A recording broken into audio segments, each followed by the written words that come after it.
விடு விடு, எனக்கு பிடிக்கவே இல்ல. ப்ளீஸ் என்னை விட்டுருங்கப்பா. என்னடா இது சட்டை மாதிரி எடுக்கிறீங்க? ஐயோ, என் பாதி சட்டை போச்சா?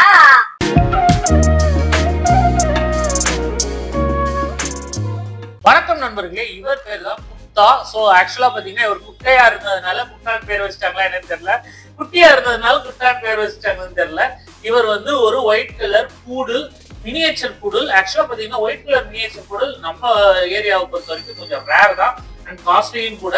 இவங்க பெட் பேரண்ட்ஸ் வந்து ஆக்சுவலா ஒரு டாக்டர்ங்கிறதுனால அவங்க கொஞ்சம் ஒர்க் இருந்ததுனால இவங்களை ப்ராப்பரா மெயின்டைன் பண்ண முடியல.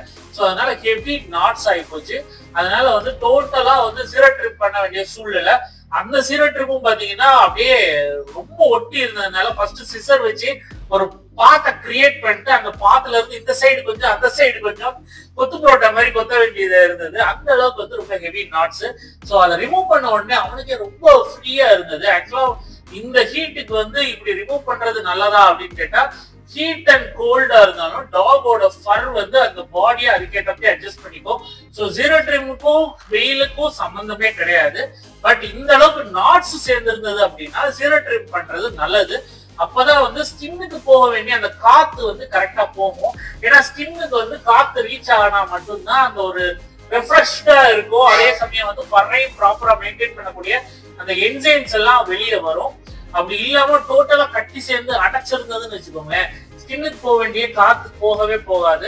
அண்ட் இன்னொன்னு என்னன்னா, தண்ணி படப்பட குளிப்பாட்டும் போது படுற தண்ணி எல்லாமே என்ன ஆகும்னா அந்த கட்டியை வந்து உறிஞ்சிக்கிட்டே இருக்கும். அப்படியே உறிஞ்சி உறிஞ்சி உள்ளக்கே வந்து ஈரம் பதம் நின்று அது வந்து ஃபங்கஸ் இன்ஃபெக்ஷன் ஆகுறதுக்கு நிறைய சான்சஸ் உண்டு. நீங்க பார்த்தா தெரியும் எவ்வளவு தூரம். இது வந்து ஒரு ஹாஃப் தான், இன்னொன்னு ஹாஃப் ஆல்ரெடி வந்து கட் பண்ணி டஸ்ட்பின்ல போட்டாச்சு. ஸோ இது ஒரு ஹாஃப் இந்த அளவுக்கு வந்து கட்டி சேர்ந்திருந்ததுன்னே சொல்லலாம். பட் இப்ப ரிமூவ் பண்ண பிறகு அவர் கொஞ்சம் ஃப்ரீயா ஃபீல் பண்ணுவாரு. இது வந்து வெயிலுக்கும் இதுக்கும் சம்மந்தம் கிடையாது, அந்த அடைச்சமானைக்கு இருக்கும் ஸ்கின். ஸோ அதுக்கு காத்து போறதுனால ரொம்ப ஹாப்பியா இருப்பாரு. இப்ப வந்து பாத்தீங்கன்னா இவர் குளிப்பாட்டும் போது தப்புறதுக்கு தான் ரெடியா இருந்தாரு. ஒவ்வொரு இடையும் பிடிச்சிக்கிட்டே இருக்க வேண்டியது, இல்லாட்டா ஒரு வாரமா போய் உட்காந்துக்குவாரு, ஏமா எனக்கு பிடிக்கலப்பா அப்படிங்கிற மாதிரி. ஆனா சுத்தமா தண்ணி பிடிக்கலங்க. தண்ணி பட்டுச்சோன்னா நம்மள குளிப்பாட்டி விட்டுருவாரு. உடம்பு ஃபுல்லா ஒளிப்பிக்கிட்டே தான் இருந்தாரு. ஷாம்பு போட்டு நல்லா தேய்ச்சி குளிப்பாட்டியாச்சு. அந்த ஃபேஸுமே வந்து நீட்டா சிசரிங் பண்ணி ஃபேஸ்ல மட்டும் கொஞ்சம் ஃபர் இருக்கிற மாதிரி விட்டுட்டோம். காது அப்புறம் வால் இட்சில. ஆக்சுவலா பூடல்ங்கிறதுனால கேர்லி ஹேர்ஸ் தான். கேர்லி ஹேர்ஸ் இருக்கிற பிரீட்ஸ் எப்பவுமே வந்து சீக்கிரம் நாட்ஸ் ஆகக்கூடிய பிரீட்ஸ்.